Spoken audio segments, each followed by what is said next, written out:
Bonjour les passionnés de crypto-monnaie. Alors j'avais une crypto que je trouvais assez intéressante à vous montrer. Je suis un simple passionné amateur et je trouvais qu'elle était assez pertinente.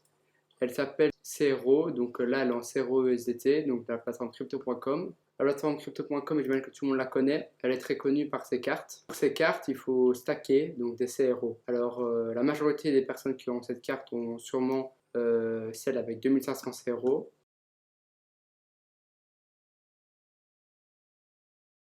Ça fait 124 euros. Une plateforme qui est en concurrente avec celle très connue Binance, parce que Binance a également voilà, Binance a également une carte où il faut stacker des BNB pour ceux qui ne savent pas, euh, pour avoir des intérêts. Cette crypto est très intéressante parce que donc dès le lancement de la crypto classique, elle monte et elle crash.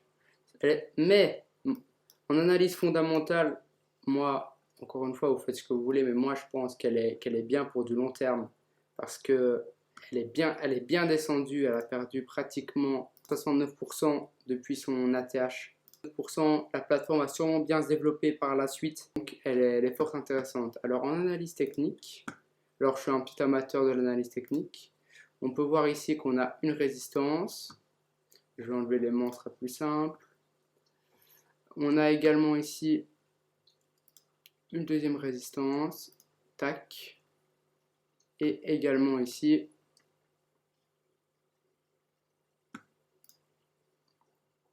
une troisième résistance.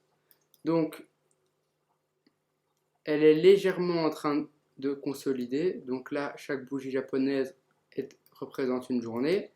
Pour votre information, elle est sur OKEx. Donc, c'est pas sur la plateforme crypto.com parce que j'avais pas le courage d'envoyer ma carte d'identité. Donc, j'étais sur OKEx. Donc, pour du long terme, je pense qu'elle est bien. Comme vous pouvez le voir, elle est tac, tac, tac, tac. Si on prend la moyenne mobile 29, donc la moyenne mobile 29, c'est une moyenne mobile qui est assez pertinente sur cette crypto. Comme on peut le voir, ici, le cours a été rejeté une fois, rejeté une deuxième fois. Ici, on a un espèce de bégaiement, mais même là, rejeté, rejeté, rejeté, cassure, rebond, donc confirmation baissière et puis la baisse. Alors avec Ishimoku, on peut voir que Ishimoku est baissier donc depuis ici. Donc là, pour les fans d'Ishimoku, et j'aime bien, je suis un petit amateur, j'aime bien. Pour les fans d'Ishimoku, Ishimoku nous a confirmé la tendance baissière, plus grosso modo ici grâce à son nuage. Mais le nuage est en train de rétrécir, il devient de moins en moins épais, ce qui pourrait prédire une tendance haussière. Voilà. Alors là, alors ici, même chose, moyenne mobile 29, ici quasiment un rebond, rebond parfait, tac, tac, tac, tac. Et ici, les résistances sont légèrement au-dessus, le nuage rétrécit, le RSI est bon, 40, donc encore en dessous de la zone de neutralité. La zone de neutralité, elle est sûrement là. On peut le voir ici, ici, voilà. Il est à 42. Donc pour les personnes qui cherchent des petites crypto-monnaies, des altcoins, je pense que le CRO est une crypto qu'on peut rajouter dans son portefeuille. Moi personnellement j'en ai acheté un petit peu. Donc ici c'est une zone d'achat assez potentielle. Voilà, pour moi, ici c'est une bonne zone d'achat. Ici c'est une zone assez intéressante parce qu'on pourrait viser un rebond sur du long terme. Et imaginez, pour ceux qui en ont jamais acheté, c'est encore assez intéressant. Là, on a un petit canal baissier, un léger biseau. Qu'est-ce qu'on peut marquer d'autre? On peut voir ici, voilà. Et une vidéo qui rentre dans une zone potentielle d'achat. Sortie à la hausse. Donc, en une heure on a un léger rebond sur une résistance. La question est-ce que ça va casser? Je ne sais pas. À surveiller pour moi, à surveiller. Alors, le Bitcoin, donc moi, le Bitcoin a un biseau qui a bien fonctionné. Donc ici, premier point, deuxième point, 3, 4, 5. Et là, voilà, voilà donc quoi le Bitcoin. Donc il a un léger biseau, légèrement ici. Et ça, je suis un peu...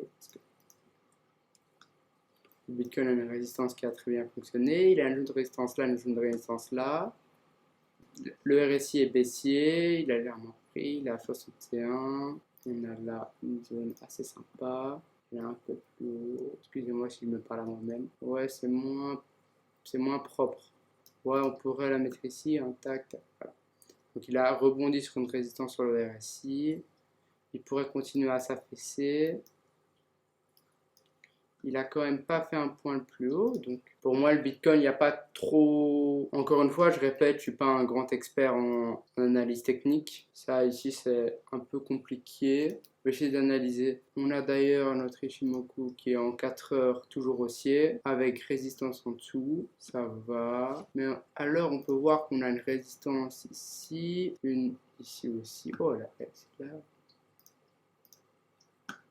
Une ici, ici, une ici aussi. Et voilà, c'est tout. On aurait presque, ici on a peut-être un W, mais pas très joli. Mais pas très joli, c'est pas très pertinent. Ouais, ouais. La résistance de retournement a confirmé la reprise haussière, mais elle change de direction déjà maintenant. Pour votre information, le Shimoku, je l'ai mis en 7, 22, 44, 26. Je sais pas, moi je trouve que c'est mieux. Enfin, c'est mieux, c'est plus vif. Voilà, voilà, j'espère que c'est tout. J'espère que peut-être que j'ai pu vous présenter ou vous montrer une crypto que vous n'avez pas encore vue, à savoir, celle-ci. Voilà, en tout cas, ça c'était la crypto que je trouve très pertinente. Il y a un potentiel de reprise haussière. Donc voilà. Passez une bonne soirée. Bon trade et n'hésite pas à me dire ce que tu en penses dans les commentaires et si tu as des conseils d'analyse technique.